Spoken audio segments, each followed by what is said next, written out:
enti Ralph Aperia at His Excellency the President John Mahama akoduru headquarters asem no akoduru Twene Jonas enim na obebo gon bene so pamelo trem se Mahama won kwati Ralph ntum won chi Ralph ntum on twen bibia Mahama enti Ralph ntum efa ne ma Ralph ekoye wo Rich Hospital na at the end of the day no Ralph esa so be kunu bebo dua no Twene Jonas say Ralph se Mahama nchina ntum a oh hu niye e wo Ghana asase yeso aha Penyah broadcast media best was any day obe like video no that my boss subscribe button so be click notification con latest updates na be chere wa adwen dia mame e wo comments as mess so baso no achi video more for enya bi ahwe eti Sunday no ana Ralph DeFellow Ghanaian okọ Rich Hospital na ne ho no okoye basa bi ho no nya nse okoye no na say attention hia no wa nya ne papa next one say Ralph enkoje card Ralph just say that be on timi nkonkoje card o mu nkoje card mlan what I say ene o na one say we so busy emergency ward ana oba ya busy yentimi ma treatment as a king oh ya Ralph keke onye obi a omuro Ghana so koje card bra ada say koje card Ralph say they want me go koje card entene onu omo de ham so ema obu nurse ni bi eprepra no ada say ema yes nurse ni kwa no ya gina to hospital ha say hwe no ema na ebi ka so yanchi Ralph ntum ene ade etenu mu ana Ralph say dey before ka so ke ne mo amokika da ansem no ana nurse no okremu say me Ralph me bo no Ralph say ne o go so ebo fun ebo dua obeku nipa or the question about from Elkunipa. Now, no, ana Twene Jonas abembi na Twene chere say and this voice so kwasia we so ma wo jin wo Ghana hadodo na Mahama entimi nchi Ralph ntum se Mahama nchi Ralph ntum a ene Ghana ha se obi aka se tia Mahama se MPP ni bia Mahama try ese obe chini bakro atum men this for try so be chini bakro atum enya na NDC ni kwasia mpanyini atimi akọ hospital akobo doctors abo nurses. Bisa say how many days in here? 2 days. Bisa say John Mahama join at me a channel. There be NDC ni boy. Wako hospital. The only pay face Jimmy John Mahama the taxpayers money ni na. I'm an body air boxing. I'm on the ake for private jet to omunye scan to nurse for doctors ni ka 9 months ye ntu omu ka no omuguo. Ti omu ye ai sacrificial work ena wo ho. Enuro ni o machine ni o kwasiafo ni yare no ma for private jet ko abruchire. Abroani be wu private jet no for ko wunim we nyina se omo insufficiency of medication omo ne resources bia ti wa koduru na patients guo na enuru so atobo ase eduru so me ba behwe da bi wagini enti chinchini a watwefo odi o matem instruct o momfa ayi momfa ensuo sisi patient no so munye se munye kwasia wu ayu anya John Mahama ne yo dwan a kawe nka o sa akọ we da prison because one china next time obi foforo so be the same thing akoye on enti NDC for mo ye mwa stupid people ntimu ko jimi na MPP ni ko jimi bi amose ye no e news eno de a problem obviously it's been raining since morning in New York. Yes, it's been raining. Obviously Don Little is insulting na nipa tietia nipa nipa tuturu Don Little ono ya akra o nipa ba wi ase oba ya akra forever de oye den the size enemy obi ontimi nyini da ontimi nya panyini to say de me panyini me I was once a little boy like Don Little and na manyini duru say so enti sesi ya na akwase iko ho na ono no ko trete nurses for a video patients abu our the privacy on person be babontin na ono da hospital na kwase bia be video na de abeto social media na John Mahama odwan to na ontimi nche sa akwase we because oye NDC ni na ejimi a MPP ni koye bia ma me so obi di ni jimi abekase yankwachi nipa no so right ben na wo say watimi akọ hospital kotwa nkofu adaja de abeto social media right ben na wo kwase awako school da unim ai how isi mix it ai chemical equation krada kwase ane John Mahama jimi fo ni nyina munim kwa mix it ai apparatus munim kwa fa so e balance ai medication obi akọ school many years no abetra hospital ye doctor munsan tuanika mudi sikani nyina ye nkwase adwuma na omo try say okay even though see ntuaika 9 months bisa John Mahama odwan say 9 months ye ntuanika nko be kwa kotan so be man panyini da bi nkonkoye na nipa ne sacrifice na magai mama boawe abegina ho video ba na nke so dem be 10 years na John Mahama ajimiti wan na kwache no so John Mahama ekwase ihwan na kwache kwase ampanyini cause hospital bia wo wiase bia e say more security to prevent such stupidity and to be ban no trouble and kicking it out. That's the because you have to respect other people. Oko hospital so delay so masa enti eyewa onipodi ka ba first come first serve sanity oh bia kurobiem ti wo masa mema banti meme de no me NDC ni ma ban abanti magimi me mum na ese ye hwe me ni nipa na omo akoto omo no kwasia what makes you important than them sa kwasia we ya o na no mo demonstration no omo akọ block hospital kwan omo manese for nkos save nipa nkwa omo bisa ni se die ntu no block kwan sa NDC ni aboa we boy we ya o si o emwa de go hospital omo wu ana ayeden nti wo kwasia wo so koye no koye doctor ahwe na wu ana nka ayeden on Jimmy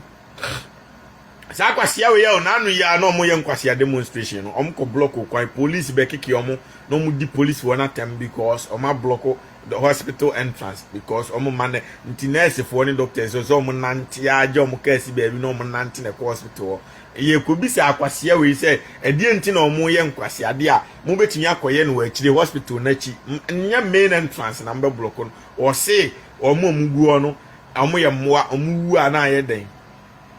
nti se MPP ni because hospital covid obi na me hu se John Mahama di Jimmy akochi nipa na sa da no mebo pa ma obi akochi John Mahama abono me do nyame enti de ugo na no ana otwa se obi akojimi no magya na next time obi su Jimmy am obi amejimi ho cause mo mpa oman ni ye nkwasiafo stupid people sa na ebu oman obviously wale ni una Lamborghini ana meka chose Lamborghini no boys no say omo de fofura abrela wale boys no mo stolen gas ne ba no ba we ndie wale betwia obi antimi ni wura antimi hunu abeche because omo kopel obi dia anya accident no omo twa chassis number no omo dia tare de omo ko wi abrela wale no so ntiwe no say be ye omo hunu wura na joke e beans ntiwe ne de yellow number fa kwa purple ne de be stay forever. Isn't that incredible? Nti John Mahama oni twase ka kofa boy no kotum no agimi no do kwamna minta health minister we odwan pa we jimi too much we stupid man nti o my man ya chichire ne sa no se obi timi bebo ura hospital no e di nurse fo atem nti sa we no manche boy na ho doctors ne beku no okoda ho mbe won pane ebone akuno ese mu chino na fe nurse fo ne hu se o mu ye adwuma because mu yesi ya na mu jana next time malaria bi so no mfe na omne ne beto abu wan se o makọ ne adubone akuno enu ntina nurse ne doctors ni kumo sa no because Jimmy sia nipa no nkwakura no dadi lumba ba ye nurse fo ne doctors yo mugu ankom sevu no sa na dada ke di gu okọ na omu wo ankom sevu na omu strike entimu ko Jimmy sia na omsa ko strike na fe no nipa se ko unu no timuchi nipa ni tuma na fe nurse ni to a wa feel so safe doctor to a wa feel so safe okọ adwuma kwasia bi ama o emebobo no ana kwasia bi amfa de emebo no hospital kwasia bi amepran because already notify no okọ adwuma yintianika otifia yintianika ni nyina ya de kro no no obekọ ni yintianika na se kwasia bi abeba be risk in life for hospital a na aban na Jimmy no pretend say eye normal se mo yesa no man put to the safetyness of the people and the patients and the nurses and the doctors ebe kakraji se John Mahama ne yere ne man be kwa kotena hose nipa ya de o cause ma Jimmy too much kwasia ni ko yesa na nko ho na match no fast nti abasa obi tinchen house masa ese make sure say me nko hospital nko Jimmy no obi ade etu ne ofo ba kwasia we na ban abanti o Jimmy na John Mahama kraman ne te wo hwe no mu chimi saa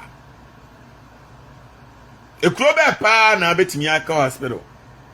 akwa pia boy ni video no eda o CCTV video da o nurse fo ne man warning na even doctor kraba be piano free ho patient si wa ye this major patient ne heart pressure ni ade o na kwasia ni na momanim etwitwa me hwe CCTV video na msi akwa we pa me be ho anka me si na suma fanachi akwa ye kwasia. You have to respect everybody. So now work hospital even a emergency said the you have to respect the doctors. Omu ne nimo madwuma. Ati say wako obi fie na waba wura na wo de wa na wo pese wo ye de ope wo da bi. Oko hospital and that doesn't matter say the city sometimes you next for no Jimmy doctors na bi Jimmy. But this is a situation whereby we no mo ko en nipa gu aye hwe mo dada. Enuru mo so o hwe video na mo ko en na nipa gu dada wo. Na Ghana no eduro nsu aye de bo nipa no. Ebi a hospital no be nipa 500 na gu na eduro no be 200 pe. Say doctor no make sure say obe ebi be kan obi a bi be so obi a bi company fo ne moa omumfa machines papa bi ama ho enti se moja na ye de bo obi a na obi de ye O2 a O2 no e wo say moja na omubu de tot anya afi na omni ni nyina ekosi ba akofo so na obi foforo ba na oni wo ye nya moja amona na owu enti tot ade na one after the other. Nana Kwame, Minister of Health, has been hugging Ralph after the flu. What the hospital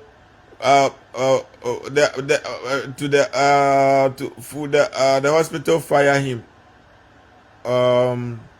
Was seen hugging Ralph after the flu. The hospital fire him. That make no one who say no send this for you and climb my crown fast watch him. Minister mu akwamna mintaw ni twas rate kwamna mintaw ya aboa ena obi ka chem say ukọ hagi kwase mpanyini na friend say Ralph no ekoko Jimmy say awie no ukọ hagi nti next time NDC ni so ba MPP ni ba no nso ko Jimmy hospital ye de Mahama yire akoto ana ye de Mahama abusu ni bi akoto no nso ko no ko stop o mo say ye man ntiti o mo ye ntiti o nso fresa eno ma mente say police ni bi de ne kwase aba wo say oh ai na ye mampanyini eho nipa na NDC ni mpanimfo nti dikode mu guana na mu twa anu nti na pese ombechi NDC ni bia no MPP ni bia no because o ma Jimmy kwamna mintaw ya kwasia kwamna mintaw ya boa John Mahama uni twasere John Mahama wa Jimmy kam fam Jimmy kwachi boy no namba ya ma doctor for na won pane eboni aku no eso who say doctors ni nyina ne nurse ni nyina the same association ota ba akwa ota mu nyina say mu chi friends MPP ni nya na ba omi afa afon frɛ police for na de koto say papa afi mu bu afu no saa na tie uka MPP ni ba akwa mu nyina beba be yi no saa na uka NDC ni ba akwa mu nyina beba the same way na uka nurse ni ba akwa waka mu nyina waka doctors ni nyina enti se mo respect omo na mo beba aba be Jimmy hospital na mbeko free na do I health minister odwan no so say hage mo say ma badwuma because ma ko Jimmy a ombeku boys no cause boys wey omo di mada bia mo ogono o syphilis da bia ombe wonru hospital doctors ni be poison ombe wo mu nru bone eku omo on ma mo nyimi sa ba omko Jimmy na ma chi omo e ba sa na obi ankonko Jimmy hospital obi o enti na da bia bibini no sa Jimmy we ya because wako no doctor no ono ani aduro me doctors no mo frem ka kire me mpanifo ne discani na to talk ma o ma shawofuo o mu ntonru papa ma hospital aduro ni ho dialysis machine kwa the whole Ghana bi ni ho entu ba na o kidney o problem o mo nurse o mo mix apparatus and mix medication and make sure so mbe wo mpane na aboa time sustain o health ne kakra machine papa bi ya ni ho enti se mo di Jimmy akotena ho ajai man kwasiafo we ko Jimmy no ade achi na se kwasia we ko hospital no ama biwa e hwan fault okona omu nurse ni bi won pane ebo ni kuna e hwan fault ayemu mu Jimmy mu fault cause mu endosu Jimmy sa Jimmy anya mu kura ma Jimmy anka ban na mu make statement wa be ko hospital e do pa ko Jimmy o bia no e kom 5 years na mu security sama doctors ne so mo doctors no ban enti end hospital entrance obi ewura ma yesi search no se sikan sha ho se etuo sha ho se ade bia betimi de ade awu bia sha ho bia ye pam free hospital na mo nwene ti se de mu ye nipa no ma Jimmy dodo John Mahama, what Jimmy too much? Monunity said Yamuya ni pan, what Jimmy dodo.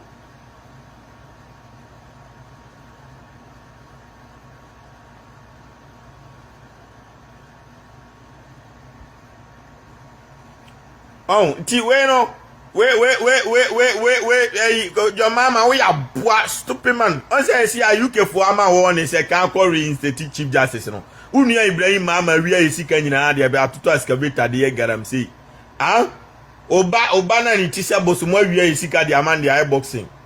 I say, who do buy as ICC, I Chief Justice, a real Sikam and a Banty, honored your crown for Quasia, only one aircraft for. One ya mechano esi amu Kevin tell and majana we amu reinstate no na munya ise majimi mbesi sa NDC fo nkwa na de o ma judges no we se anya NDC fo nkwa na judges wo Ghana wan ko ma be condemn jimi se ma amukoye kwasia no koye hospital no na nam se majimi amu de NDC fo nkwa koye judges ni court mpanimfo nti you see this stupidity as normal thing. Obi da hospital a say o feel safe, obi a nurse, obi a doctor so feel safe. Ni kwa se o feel threatened se kwa se betimi aba no no aba bebu no e na omo se okobu nurse ni bi nsem ho wa hu ukojimi na ade ne kwase ya betame bebodua ukokojimi ho ye dan wan ne so ma wo ho wan ne ka che se okọ hospital a ukochire ukojimi ho hospital ho nipa no unkokura no o ko wo unuro wonsa na ayese kwata no wo de beko ho amoma aden awrapo unim enuro de be rapo wonsa no se o kokun se o koma o HIV se o koma o de o be da hu aden no magimi sa muko o ni fi abaifo na una na abruwa bitini ba bi na o ma me kwase ampanyini ne wo se kwase a o man tituye e de akwosha abruwa se abruwa na aku o mo ba da bi e o kwase na ma obi aku. Obviously, Don Ledo said you will let to taxpayers money na John Mahama kwasiana mwa kakrashe ni nsem no jimi. Eni nyina en kwasi akeka. Etse Kevin Taylor aboy 24 hours me ne banya na me da azu da heavy no ma me chili me da me $1 million man shi ma me chili. Onu samri akofa nkura free school about tete aduane mo mo. Oye kwasi adwuma oye babysitter oye broni abere ama. Me de me chili amemi moi time millionaire me data man pe na me sorry. I got no issue whatsoever. Twene Jonas the na come subscribe obi anko Twene Jonas TV no subscribe say we comment ba me. The almighty Twene Jonas is the most popular person in Ghana. Na say no dey fat. Oh yeah dan. Obe share me video. Internet no. There's no way say obe buy internet so the whole one week now share me. I'm a superstar. And intina me gira and mo an so am ma sia nyansa no. Me na me nim say NDC for Jimmy see. Na me nim say they are MPP for no kwana Jimmy by see ado mamma hu so ma Jimmy kura che MPP for no bam o mamma hu say o ma Jimmy che MPP for no bam MPP for the ma ko position because of e-levy mo buy amos mo so ma ko fa d-levy aba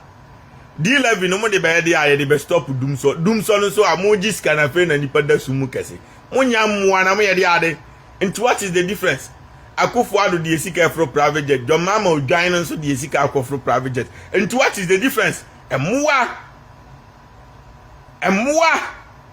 stupid people na mo fu ataban because ma ban kan na banti mutimi ko hospital. Eko bonus ne doctor for because ma Jimmy na minister kwabna minta kwasia no ma mo hag because of say ma ban na Jimmy na kwabna minta no na afi ono so mo ne pa na ebo ni kuna why fault?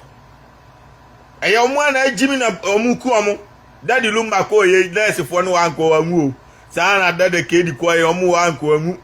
enti wo NDC ni na o kwam na minta na ntwie no be yare before see emfa anko to play mu nko no ye be ma doctor na be wo nru amanru na so stay ni wa me edu bruche ni ahwe o ko na omo wa dubo ni na ko wu a why fault se musia nyansa sa nkofo no ye emfa omo ni agro omo ne kura ye nkwa o yire ko wo omo na be gina wo won nya meche aduro mbe mixe no ena esevu nkon enti omo no se omo 5 dose na so stay ni wakoma na o sheda boni ema 7 se be ya be slowly a why fault because we Jimmy won nya meche no enti mesramo musia nyansa won nya meche no musia nyansa nya bibia na ye de Jimmy na sini no ntua ne ka ono wabobosia na di Africa ba oti wonyina ontua onye katua the whole ayi onye katua 7 months 9 months 8 months John Mahama will join this kind to V8 ana esaminya mfidi di aka to $1 million car ana wodi di aka to fiama na baby mamas na shewfo won ana odi egum na omo chema akronfort sa agrada ana omo blow scan left and right but omo ntua na esefo no enti na esini no lala sulalawu ana ono aye den ne maami bi ana ne papa bi akoti ni koko no na ma ni skasaje na afakọ adwuma saa tini pane te wono no aban no onyam faso bi amfira aban no so na wa aban ni nuro papa bi ani no ye ni kakra so betuma se ebu nipa nkwa for no ono ani on will nurse fo bebre okra ho omo ba mo an san to nuane ma patient for no because patient bi wo ha accident na de ne bai na busuani bi amai Ghana nya abruchi na okoda hospital a ya no anuane de abrewo na no nurse ni bi amni ni di nkomo mebisa say no why adwuma san o so CCS sika say na wo so on capre because sometimes no accident for ne ba patients no na busuanfo ye nya no enti nipa ne da won so ese odidi ti ese nurse ni na san ni sika koto nuane bre patients no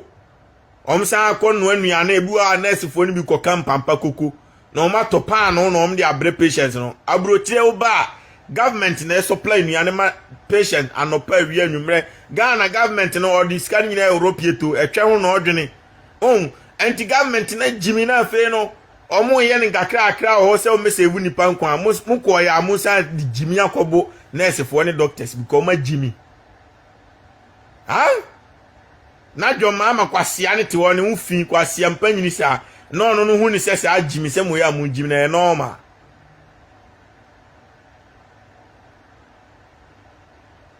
enti ade achi na boy no oko hospital an sorry a hwana ko blemu no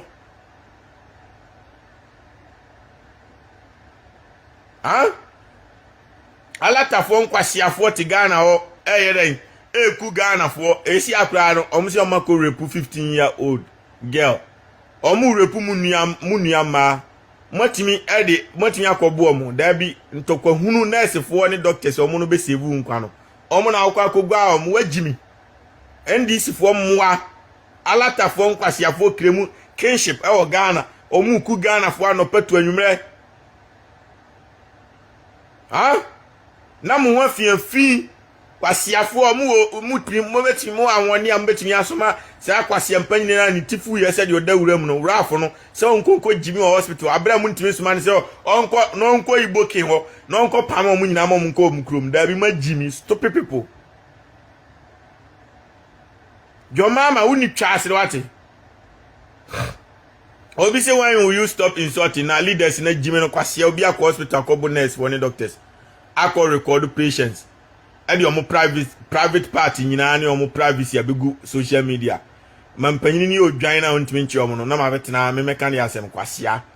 saa de we yes entertain abehu an say obi da hospital ne video no because kwasea mpanyini bi koye ya nche no nti abe normal thing bu an say obi da hospital na wanya stroke ompese obi akra betis wanya stroke ne video no ba social media obi da wanya diabetes ompese ebehu si enya diabetes ne video no ba social media because kwasea mpanyini oye NDC ni koye ai yankasa nti obi a so sorry koye bi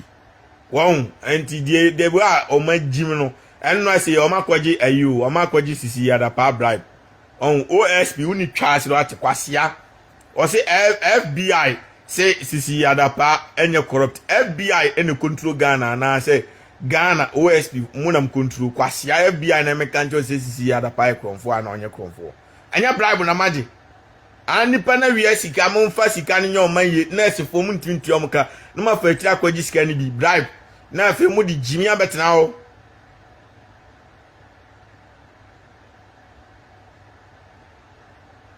obviously Captain Smart is firing you today on Onia TV Don Mahama is firing you onya hwe omunyina omafu na omunenam omunyina omafu ena omunenam omafu Captain Smart wanim se jabidie ye de akwabochi aho wanim se da sen a o ye de noa choba ewo akurase what you say wanim tum kwasea Akufuado na teso na Akufuado nipa abo awura hospital akobo doctor fo kwasia nka abedi na tema ma ade achi odwan me unfiu ati stop man nana kwa me se Captain Smart Fire Yohonu TV wajimi Onia TV fo njimi o majimi o mni TV 3 fo nyansa bia ni omtim emmoa jimi we ya nkraman kura won fa so che ho o te Ghana ho Akufuado di trum 20 tum John Mahama kwasia ne ba ya odi Kevin Taylor trum wadi Kevin Taylor trum ama Kevin Taylor no fo abobo no watimi ya bekasada dabi anu ntina John Mahama odwan ntimi ntwa trum watimi ya kasada bi mu afiafin stop people hypocrite enkwasiafo obi say can you come to Ghana again muni twase Ghana na John Mahama odwan ne dia ana Ghana na yo dia stop people obi say asamoajan want to marry again wasamu nkanye son fan kwasi ampe ba bintina won ware bi o ma disqualify so ade ase oba maji ufie kwasi na won sen ko ware oba fro wajimi stop man kwasi amete amene yiremawu jimi usika ni kakra na aka no didi na fa didi na de kotim kobim tama bewu odwan one yire a obetimi afa maid na otufie oyire anopa wi a obegbo akohoma maid bosumi bia no ma ne kwansi bi eyesin so kofa yire na okoto bag wa ha okoto mpaboa wa ha na da bia utua sika na oyese last minute no asan abaji ofie wa meje anu abeku afa ofie ti said your maku dad lumba afa ni fie no odwan oba de adwumadi wa nkofa oba bio kwasia asemaja ontimi nware o ware amemi akobo no fa ni kwasia nko nti asemaja ne ne mfa nto nchen won ware ma disqualify no woni kwakuma no nyina mo nware bio ba won meche no nkofa oba Emma onsa meji ufie na ewo kasuwa no kwasia oba akwaje lani sisi anya mma asema jimi enka esi a ofie o lani nkasa amne otiwei oba akokura every month bia 5,000 pounds bia betimi ya free lani abro no ansa odi dynama han keke na waja one bedroom bi wo okwa anu akwajuju wa home ene jimi ma asem nti oni dan bia o landing o adwuma okoye wo nyina wa bregu kwa enti ba dina aka kasuwa no me aware esem na oba ma magic jimmy abra betimi afa a girlfriend keke what is the difference between girlfriend and aware ni nyina ya de girlfriend udi no anu kro bu okọ ware na afi omu okaba ko no aka miensa ade eche odo nam sofufuo so ni akonfuo so wabeku aba befa obi bia o jimmy enti ka pe oba bitina unim na oba ye yiri sema mebo pam ya bebo obi antimi nkasa me kan kra kire obi ani ho a oba aji na japadi amemu akọ ware bio san kwasi asem na nya adwuma e wo Ghana ho stop people ai pate Thomas pate bobo enya ma asem ankasa mri ko gina park so bobo o ma asem tiesi a oda court da bia o court die ntia because o ma de na kwasi wa repu omo san kwasi asem na kwasi abra o kotisho ni kama wasumajo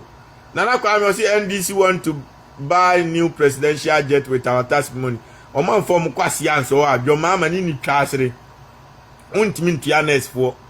untimi ntia teacher fo omo strike na o ko dwene private jet unni twasere at John Mahama on fa ne kwasi anso obetimi akoto private jet bi jam wa jimi ono okọ abrochira onfro KLM ana British Airline ni ufin uwo skade koto private jet na poku ase kwan atutu nkran tukuma ase accident ikum nipa no petu anwumre kwasia uwo $300 million ana $500 million ade koto private jet ana na on fa nkoye 55 road 66 road one kind tukuma ase road na odi to aboso any 5 years to no nko asika kura betimi no ato private jet ade na bibini ejimi sa na o romani kari asase evu nipa nkwa mo be jimi asa akotu sika na gu na afi no en nkura foforo asa akwa na afi nkura ne sama akukuru jet na akoto foma kuku ma John Mahama no odwan me ade na bibini ejimi sa ukoto jet a maintenance cost nkwa maintenance keke no eno nkwa betimi atua Ghana police ni soldier fo nyina for the whole 10 years ansana Ofui ansana aviation ansana a pilot enkwasi adwuma me no wajimi on stupid man the jet dada na e wona ye be maintain omufom kwasi anso o man ye nya wo buy wo so be 24 hour economy kwasi ya watimi aye no abiebie factory tu wo sika de koto jet ka fa ko biebie factory ade na bibini nkwa de oyo dwan sa ajimefo stupid people ade na majimi sa amamu kankan kwasi afo o de ma mu se John Mahama de ne kwasi akoto private jet bi nka aban no obeja konwa na to adwane stupid man kwasi a wo ba wo he na ogina e campaign se wo ba beto private jet o so wo ba obebi adwuma mama bunu anopa wi anwumre obi abenya adwuma e eno ne enim unfi ate kwasi a asiampanyi no be sise esika na kwhye no kwa jimefo stupid man na ntwie mu enipa nya adwuma nya hospital nuro ni ho nurse for ko strike 10 months yentu amuka na odwan wo ska de koto private jet wa jimi wasia bi ba ti se o aden no ma jimi sa akofo ado be wa be jimi sa se yesika nyina 8 years o ma ba mo mfa nyansa mra mo so mo ye moa stupid people na sa ne yekoya ni ma na yekoya chi moa nkwasiafo enkwasiafo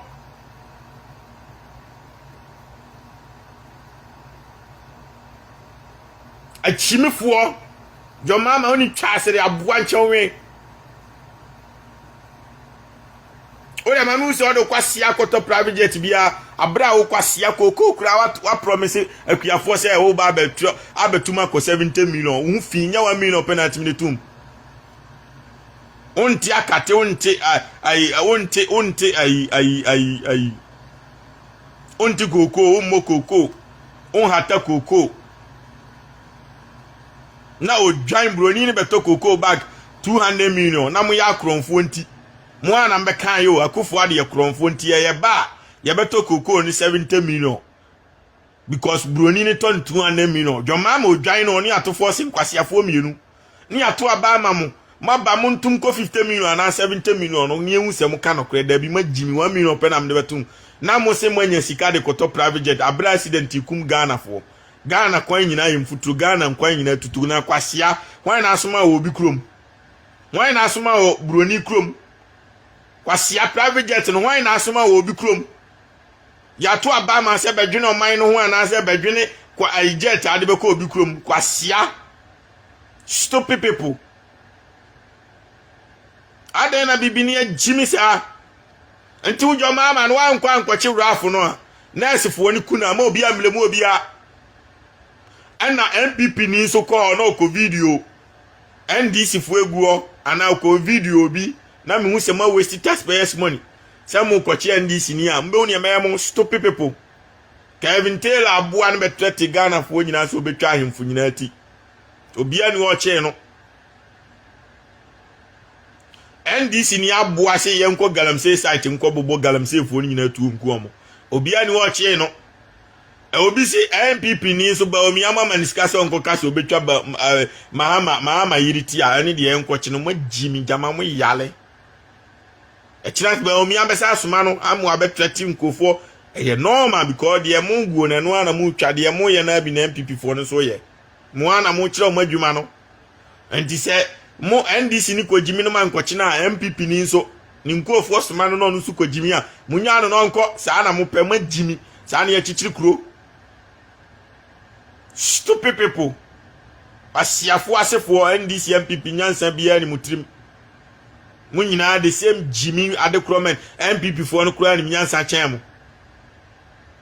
Joma ai akufo adu ya ni esi wa Jimmy otukokom from 3 million ko 8 million no jump no from 8 million to 30 million ni nyina na mu di na tem mo ba ya mo afiafi mu ntimi ntum 1 million am ni abetuso mu ni twase de wate abra akufo adu antum 1 million dawo otum boom